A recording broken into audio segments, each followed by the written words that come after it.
Pero yo le escucho. No sé si los chicos escuchan, ¿Me porque recién en el grupo parece que no me escuchaban a mí tampoco. Ah, bien. escuchás? Se- sí, se lo escucha, se lo escucha. Sí, Yo, se lo escucha. bueno, mientras tanto, fíjate, sí, fíjate si Al parecer lo escucha un poquito cortado, pero se lo escucha. igual con los chicos.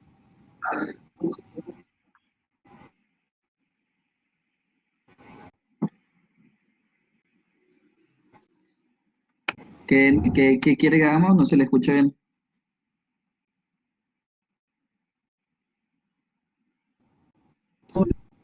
¿De dónde se cortó? Ah, bien, está, perfecto. Ahí ya hablo con los chicos. Chicos, pueden escribir en el grupo en qué parte más o menos se ¿Verdad? cortó. Claro.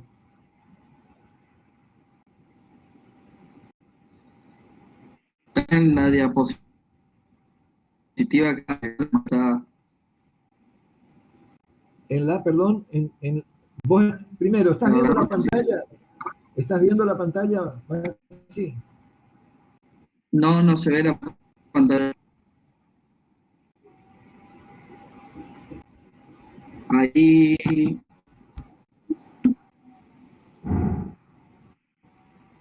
ahí está. ¿Ahora está la pantalla? Ahí está. Sí, sí, sí, está la pantalla, se ve. Bueno, ahora, bien, ahora saber dónde habíamos quedado, Maxi. ¿Dónde quedaron Estaba ellos para redondeando a volver a Filmina 8, dice. Filmina 8? Ajá. Bueno, La hipótesis, sí, sí, sí. La Filmina 8 completa la explicación que se había dado para el comportamiento de la ley constitutiva que vamos a utilizar para el acero de pretensado. Conversar sobre la hipótesis E, Filmina 9. En estas hipótesis de diseño no se va a considerar la resistencia a tracción del hormigón. Esto es así porque en la sección que nosotros vamos a estudiar, el diseño por estado límite último, las cargas produjeron en esa sección suficientes tensiones de tracción para fisurar al hormigón. La fisura que se produjo en la fibra inferior ascendió suficientemente hasta cerca de la mitad de la sección transversal de la pieza, y por lo tanto el hormigón debe considerarse que no aporta resistencias o tensiones de tracción para equilibrar a las cargas exteriores.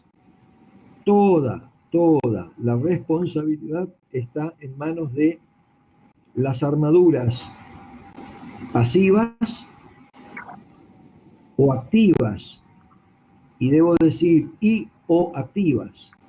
En el diseño integrado puede haber armadura de pretensado y armadura pasiva, activas y pasivas. O puede haber solamente armaduras pasivas que estén tomando las tracciones que el hormigón dejó de absorber, o podemos tener solo armaduras activas o una combinación de ambas. En eso consiste que damos posibilidad para hacer el integrado, hormigón armado, hormigón pretensado. Faltando alguna de esas armaduras, nos queda puro pretensado o puro hormigón armado. En cualquiera de los casos, en las hipótesis del diseño flexión, no se considera la resistencia a tracción del hormigón. Pero sí es importante destacar que fuera de la sección en la que está la fisura, ayer hemos dicho que una fisura no puede estar inmediatamente contigua a otra, sino que debe haber una distancia, está justificadamente explicado, y no puede imaginarse que a 1, 2, 3 milímetros, incluso a pocos centímetros de una fisura, voy a encontrar otra, y por lo tanto, la próxima fisura estará a una distancia más o menos importante, y en ese interín, en ese tramo entre fisuras, el hormigón, a través de las propiedades de adherencia, vuelve a colaborar en tracción. Esto, dicho de otra manera, significa que en la sección que está fisurada, que es la que nosotros queremos estudiar, la sección está en estado 2, el hormigón está en estado 2, pero entre fisuras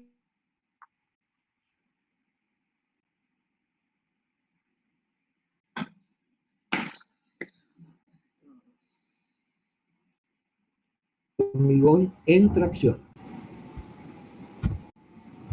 Ingeniero, Ahora, sí, sí, ahí cuando escucho. le dijo cuando dijo la fisura en estado 2, Bien, vuelvo a repetir, sí, Entonces, sí, lo que ocurre es que en que se localicen fisuras, aceptaremos que el hormigón tiene un comportamiento en estado 2. No aporta tensiones de tracción, pues se ha vencido su resistencia a la tracción. Entre secciones, entre fisuras, el hormigón es plenamente colaborativo, pues las propiedades de adherencia restituyen la colaboración a tracción del hormigón. Bueno, ese es un dato a tener presente, por lo menos por ahora, pero nuestro análisis se concentra en las secciones fisuradas. El diseño a flexión está pensado para una sección que está en estado 2, es decir, está fisurada. Después de haber tratado de abordar la relación constitutiva de los aceros, nos enfrentamos con la necesidad de afrontar la relación constitutiva tensión-deformación del hormigón en la zona en que se encuentra comprimido. Y el problema está en que no conocemos cuál es su verdadera distribución.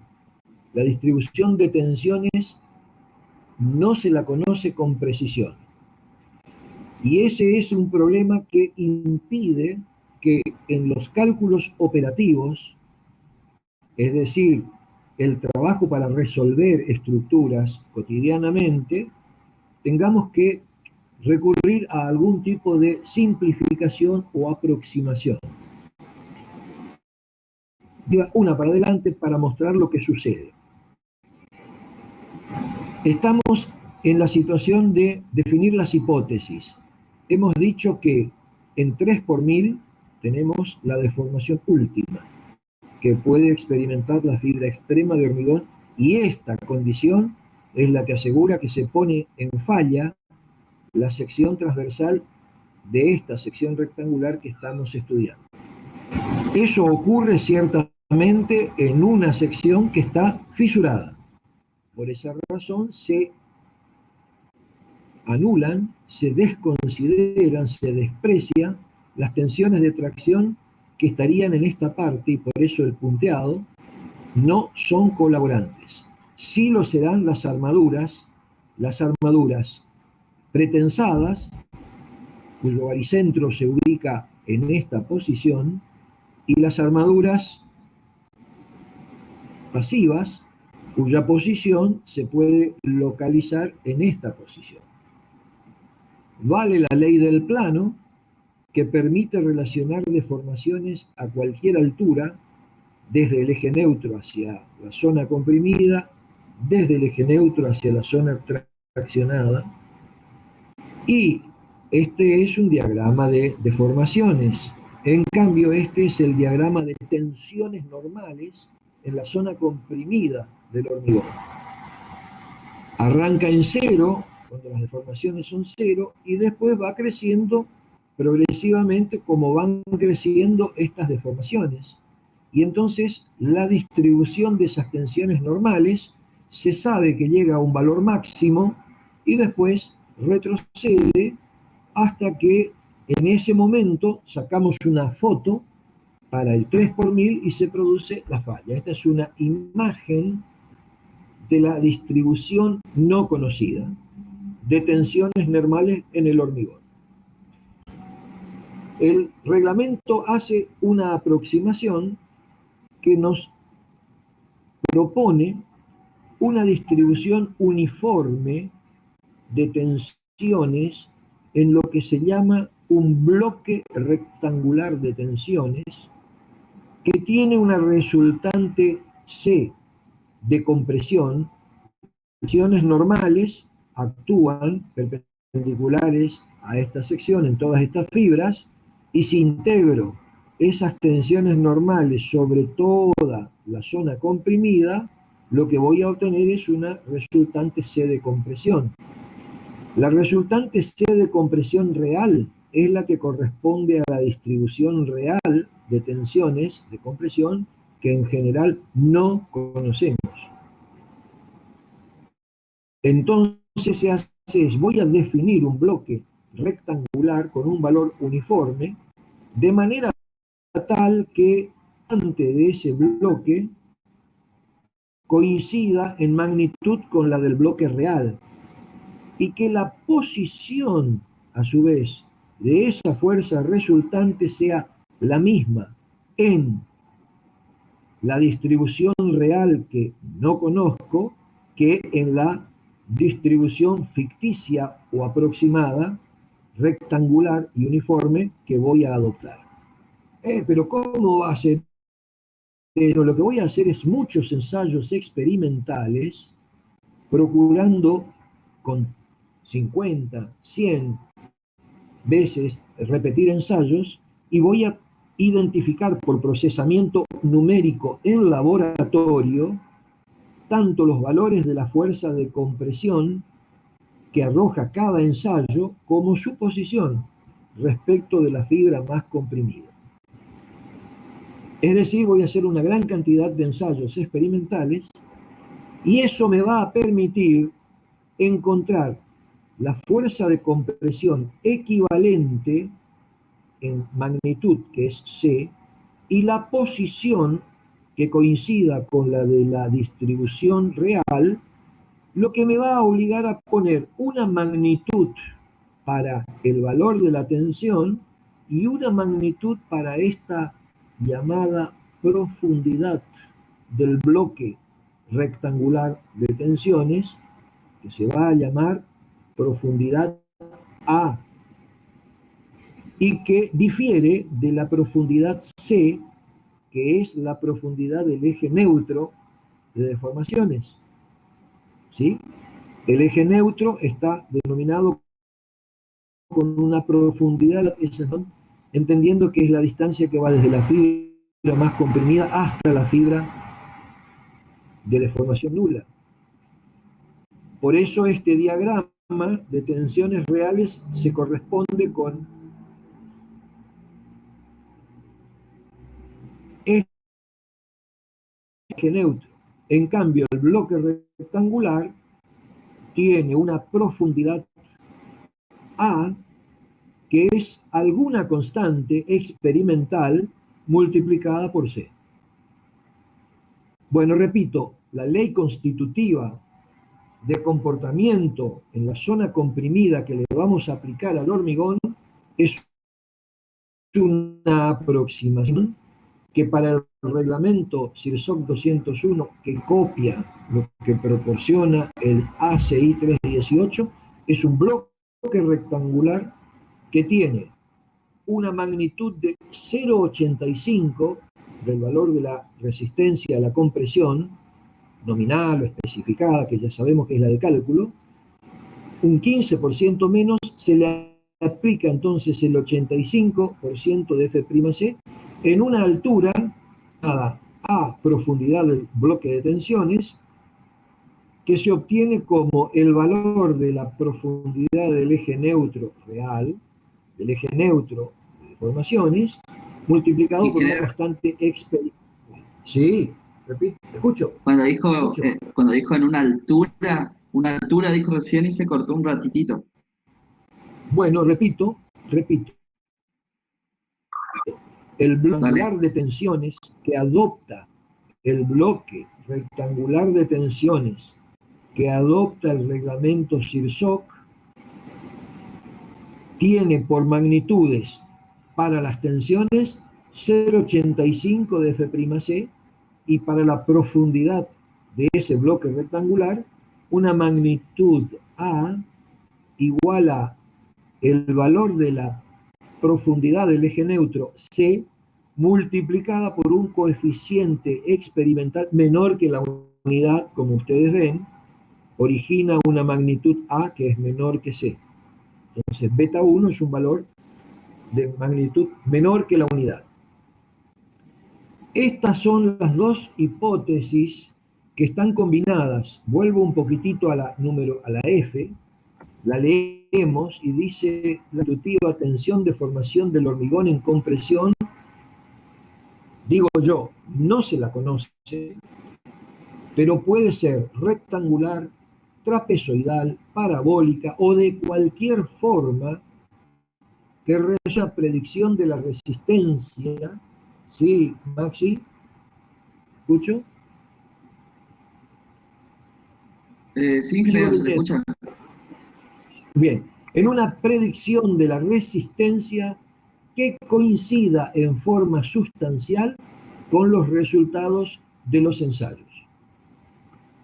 Bueno, entonces, lo que estamos haciendo es esto, algo que habíamos comentado. Cualquier distribución, en particular una rectangular, pero puede ser una trapezoidal, puede ser una como la que usan los europeos, que es un tramo de parábola y un tramo de rectángulo, diagrama parábola rectángulo le llaman ellos, tal que, y esta es la condición, haya coincidencia con los resultados experimentales, quiere decir que la resultante C de este simplificado coincida con la resultante C de este bloque real. Y este bloque real se evalúa con ensayos, muchos ensayos, y entonces con promedios estadísticos se llega a valorar qué magnitud para el SIRSOC que elige este bloque rectangular debe tener la tensión y cuál es la profundidad, que estaría en la mitad de A, en la mitad de A, que es un bloque rectangular, y esta magnitud A sobre 2 tiene que coincidir con C sobre 2. No con C sobre 2, perdón, con la posición de la resultante experimental de la fuerza C en la zona comprimida real del hormigón. Algo así es en el texto de esta hipótesis G, que la paso a leer. Para el reglamento SIRSOC 201, el interior se considera satisfecho por una distribución rectangular de tensiones de compresión en el hormigón de valor 0,85 de F', 0,85 de F'C.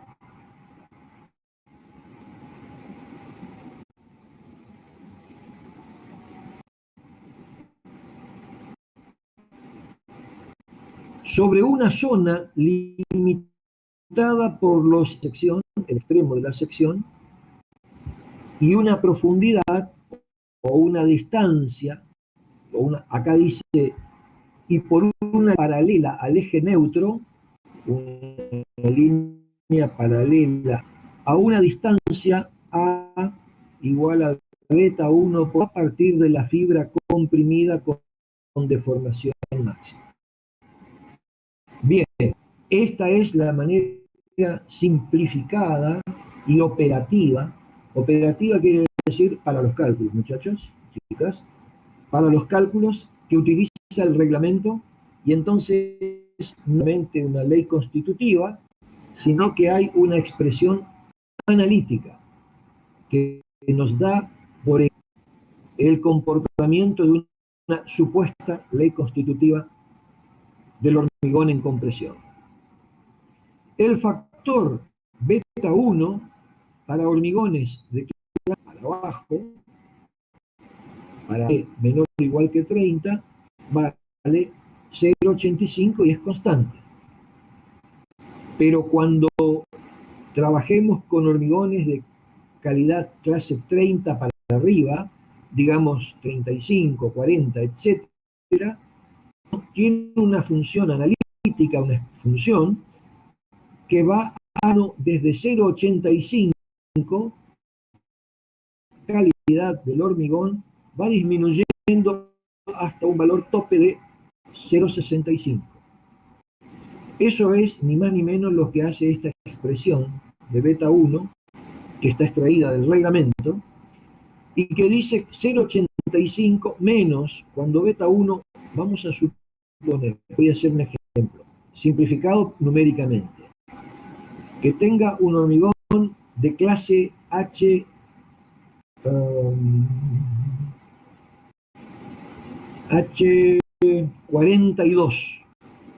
H42. Entonces, el valor de beta 1 para un H42 vale 0,85 menos 0,05 por el valor de la compresión 42 menos 30 da 14. Ahí hice mal. Debería ser 44. 44 menos 30 me da 14. Al dividir por 7 me da un numerito redondo. Tengo 44 menos 30, 14, 2. 2 por 0,05 da 0,10. El valor de beta 1 para un H44 sería de 35. Bueno, a medida que entonces aumenta la calidad del hormigón, este beta 1 hace que se va para arriba. La resultante tiende a irse más para arriba a medida que aumenta la calidad del hormigón. Pero no se puede ir tan arriba, dado que el tope de aumento es 0,65. Si hacemos la cuentita y ponemos que este resultado de 0,65, saquen ustedes la cuenta de para qué hormigones, hasta qué calidad proporcionada esta expresión.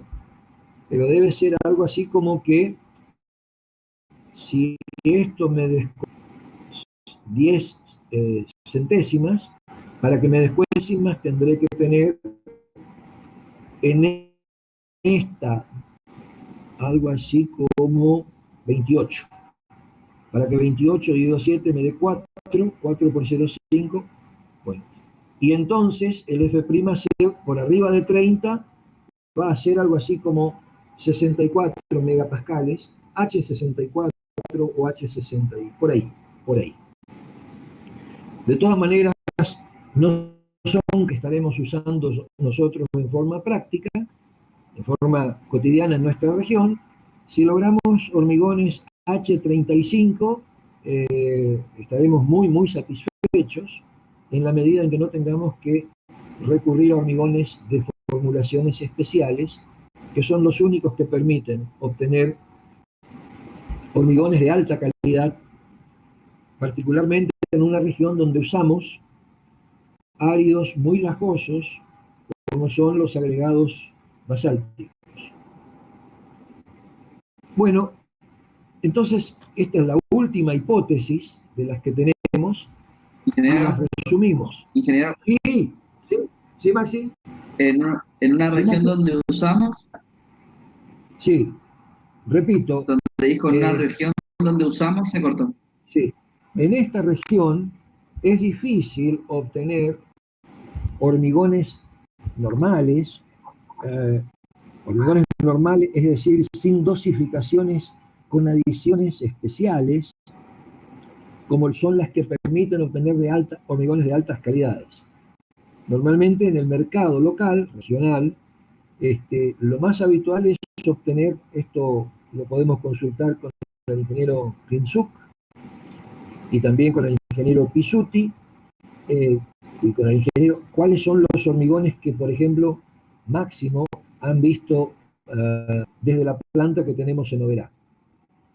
En general les digo que no llegaríamos a proveer hormigones H40. Entonces, H40 porque en realidad hay algunos problemas para generar hormigones de alta calidad con los áridos que nosotros usamos porque son muy lascosos y demandan muy lascosos, y esas propiedades que tiene el árido grueso, a diferencia de los agregados graníticos que tienen en la trituración configuraciones algo más redondeadas, algo menos filosas, algo menos lajosas también, entonces necesitan, en general, tienden a producir hormigones para los que se requieren, si uno quiere mejorar la calidad, muy altas dosis de cemento, controlar fuertemente la relación agua-cemento,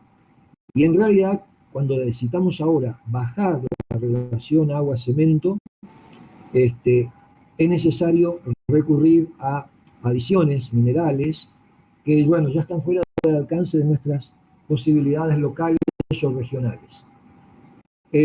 La consulta con los ingenieros tecnólogos que nosotros tenemos en el departamento, y que son el ingeniero Pisuti con nosotros, el ingeniero Duarte, que tiene también experiencia con eso, y el ingeniero Klimczuk, es la que nos puede dar un panorama más claro sobre esta realidad.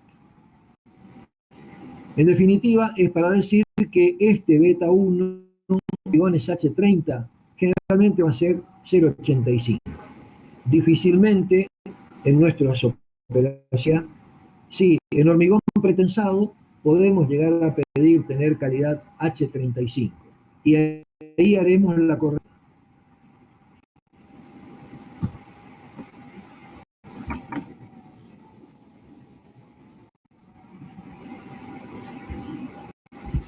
Bueno, vamos a pasar ahora a hablar de el comportamiento de un elemento estructural que, como ya hemos dicho anteriormente, el de referencia, el elemento estructural de referencia para nuestros análisis va a ser una viga simple, una viguita simple, mente apoyada, una estructura isostática, y de manera complementaria para algunas cuestiones de conceptos, pero con mucho menos intensidad de uso durante las explicaciones en este curso, vigas continuas. Y entonces vamos a tener en general a mano una viga continua simplificadamente de hasta 2 tramos. Bueno, entonces ahora vamos a hablar de lo que es una gráfica momento-curvatura.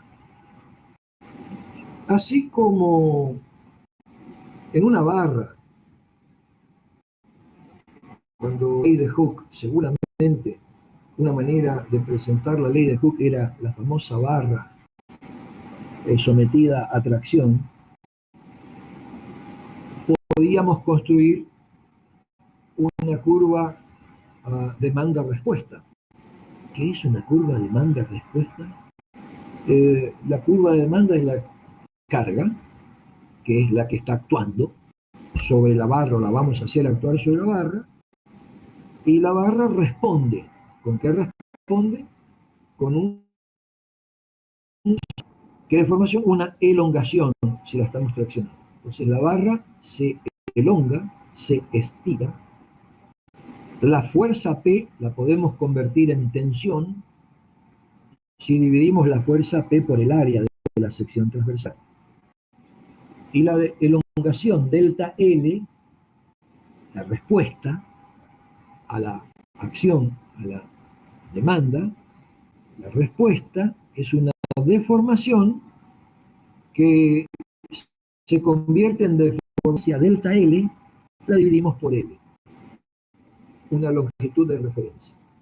Pero quedémonos con una gráfica P delta L. Y entonces ustedes ya saben que esa es una manera de representar la acción y la respuesta en una un elemento estructural sometido a carga axial. Entonces se representa bien con una gráfica carga-deformación. ¿Qué pasa si ahora queremos estudiar el comportamiento de un elemento estructural sometido a flexión?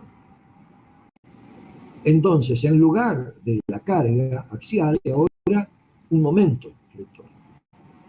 Y entonces, la respuesta del elemento estructural es a través de una rotación unitaria, que es la respuesta a un momento, que se va a llamar curvatura y que vamos a tratar de mostrarla.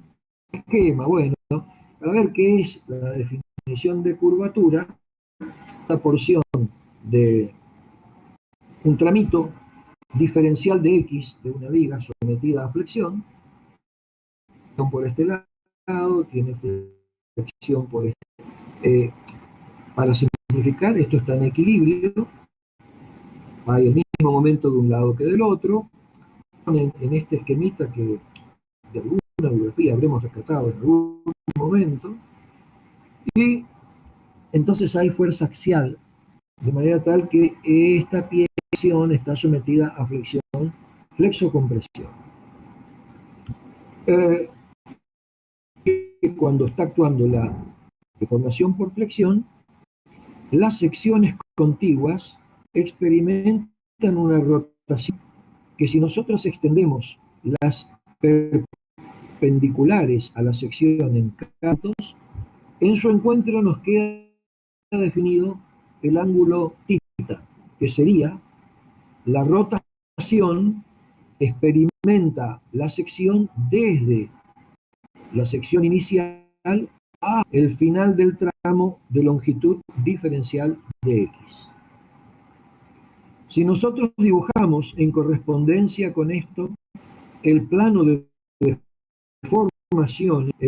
deformaciones provisto por esta flexión, aquí están las deformaciones en el hormigón, epsilon C, las deformaciones en las armaduras, aquí aparece agregado una armadura en la zona comprimida, cosa que está bueno contar que nos vamos a encontrar con esas situaciones, disposición de armadura también en las zonas comprimidas, y lo que vamos a decir, bueno, acá está marcada, que, a ver, la profundidad del eje neutro está nominado con esta cota KD, y entonces lo que vamos a definir como curvatura es, naturalmente, θ, se mide en unidades de radianes. Esta distancia R al eje neutro, desde el centro de rotación, es el radio de curvatura. Se mide al eje neutro. Y si dividimos el ángulo por la longitud diferente, lo que vamos a obtener es una magnitud que es radianes por metro. Bueno, precisamente radianes por metro da origen a este parámetro que vamos a llamar de ahora en adelante curvatura. Es la rotación por unidad de longitud producida por la flexión, la definición de curvatura. Esto no nos importa tanto ahora, pero sí podemos decir que este ángulo, phi, mismo ángulo θ, dividido diferencial de X, que nosotros podemos utilizar y vamos de hecho a utilizar, y esta curvatura se mide en las mismas dimensiones que acabamos de decir, radianes por metro, radianes por unidad de longitud. Si este es el ángulo, es claro que esta relación para deformaciones de pequeña magnitud, de pequeño orden, vale lo siguiente, que el ángulo θ, el ángulo phi, que de este ángulo phi es epsilon c sobre KD. Y KD es lo que hoy estábamos llamando profundidad del eje neutro. ¿Sí? Entonces, y también ángulos semejantes es la curvatura, es la relación entre E dividido esta magnitud. Esa magnitud aquí no está mostrado, pero sería de la distancia que va desde el baricentro de la armadura más comprimida. Y si le descuento C, tengo esta profundidad. Entonces la curvatura en este esquema del plano de deformaciones de la sección transversal está dada tanto por epsilon C sobre C o epsilon S sobre D menos C. Aprovechamos el gráfico para recordar esto de persistencia, que hay una relación directa entre la solicitación exterior y la respuesta. Esta es la solicitación exterior, esta es la respuesta. Si pasamos la rigidez multiplicada al otro miembro, se ve un poquitito mejor que el momento produce una curvatura que va a estar determinada por el grado de rigidez de esa sección. Esto quiere decir, si pasa el denominador al otro lado, si aumento el momento, siendo esto constante, va a aumentar la curvatura, que es lo que esperamos que suceda. Hemos comentado que es el momento curvatura, mφ, este φ pretende ser este mismo φ de acá, en una sección.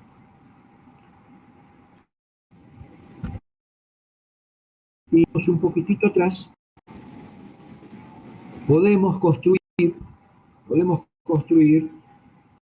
un gráfico, así como podíamos construir un gráfico de delta L contra P en una barra sometida a carga axial, ahora en una viga sometida a flexión, en la sección de una viga sometida a flexión, podremos construir una curva, unas gráficas de curvatura y momento flector solicitante, siendo esta la acción demandante y esta la respuesta. Estas son curvas experimentales de momento curvatura, no sé para qué material, pero algún hormigón, ciertamente, hormigones con dos capacidades resistentes a flexión diferentes.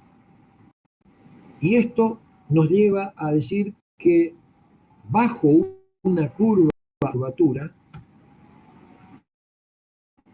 que queda debajo de ella, que nos daría lo mismo que en una probeta de hormigón sometida a carga axial de compresión o en una probeta de acero sometida a tracción, carga axial, donde teníamos la carga P o N, y acá teníamos las deformaciones delta L. Entonces, lo que nos quedan con curvas que van a ser específicas de cada una de esas solicitaciones es una curva de energía. El área bajo las curvas momento curvatura, pero también bajo las curvas carga deformación, lo que nos está dando idea de deformación acumulada dentro del material hasta un instante antes de la falla. Es una deformación o energía de adaptación elástica que queda dentro de los materiales que están resistiendo esa solicitación. En el momento en que se produce la falla, claro, se libera esas energías, y eso es lo importante a tener en cuenta también, y que está dicho acá. mφ permite visualizar rápidamente qué tan dúctil y resistente es una sección. La ductilidad la mayor capacidad de deformación y en forma correspondiente el mayor de energía elástica de deformación que tengamos bajo esta curva, y va a estar dada por un mayor, esta otra gráfica, las que a lo mejor tienen la misma área, pero en general, resistencia, dando la ductilidad, el concepto de la mayor deformabilidad que pueda conferirle en general las armaduras al elemento estructural. La ductilidad está asociada con las más altas de deformación. Las proporcionan los aceros. En este caso, esta sección tiene cierta ductilidad, aunque ganancia en resistencia. Repito, curvas, momento, curvatura.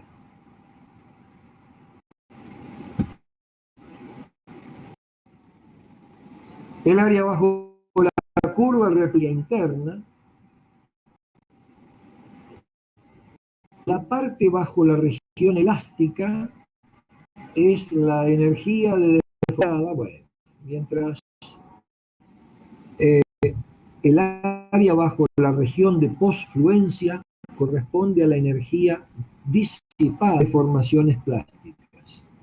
A ver, estos conceptos nos llevan a lo siguiente. La energía que se acumula hasta el punto donde la linearidad, donde se pierde la linearidad, es una energía reversible desde el punto de vista que si descargo las piezas, la que está sometida a axial o la que está sometida a momento, las deformaciones son reversibles, recuperables, y la que estaba acumulada se ha disipado. El resto de la energía que sigue en la zona ya anelástica va en deformaciones plásticas. Y si nosotros descargamos la pieza, una parte de la energía era,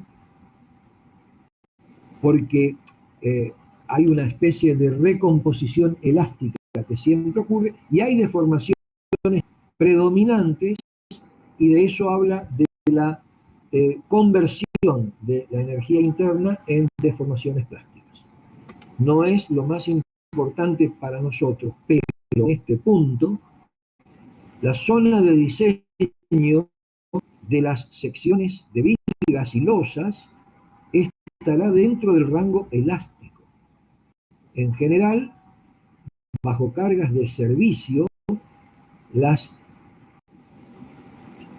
deformaciones, curvaturas, estarán dentro del rango,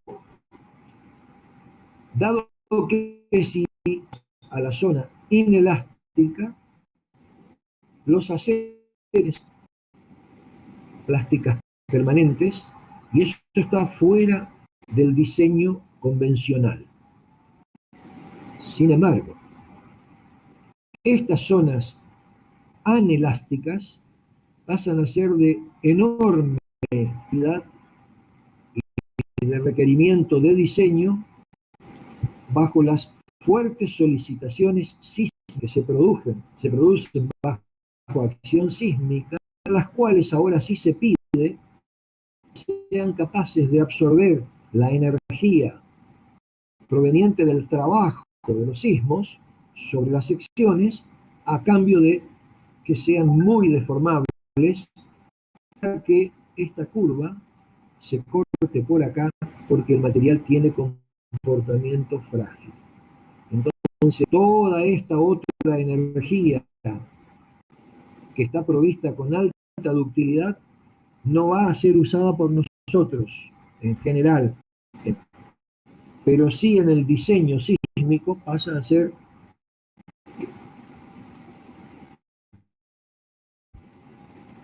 Bien, a partir de acá vamos a empezar podríamos hacer un descanso y enseguida empezar a hablar del comportamiento. Dije al comienzo que nuestros capítulos tienen un porcentaje de contenidos a explicar comportamientos, en este caso bajo flexión. Y acá tenemos que hablar de vigas de hormigón armado y pretensado. Y la segunda parte en general, después que entendimos los fenómenos, parámetros y maneras de responder de los elementos estructurales, vienen las especificaciones reglamentarias y que nos dicen cómo procederemos, cómo calcularemos. Entonces, van a estar hablando de piezas sometidas a vigas de hormigón armado,